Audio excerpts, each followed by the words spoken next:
Okay, so what I've done now, what I've done as a start is take this 10mm ball off this low control arm.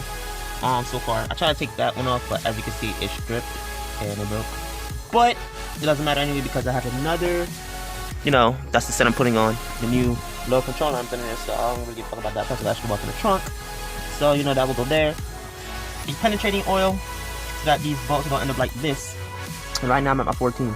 So after I get these 3 things out, I will take it out and I will show you. I mean, I won't show you the step-by-step process because one hand in this, but yeah, I'm gonna show you. I don't know if you can see that. But we're taking off that 14. This right here is a 14.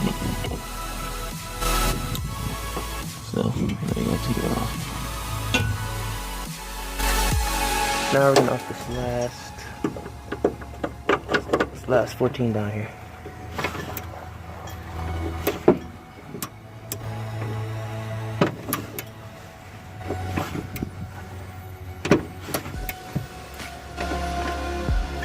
Now it's time to drop the boy. I'm gonna lower it real quick because I kind of did everything as one piece. So this is coming out. So things dropping. We got it out, baby. Now it's time to get the real shit in there. Oh, this adonized. This adonized.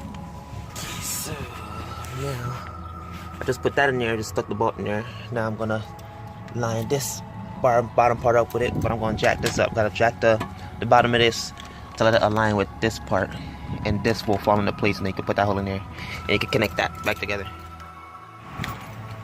Finally, guys, for some freaking time, we got that old adonize in there. Look at that. Yeah, look at that. Look at that. Yeah, I'm gonna end it off here.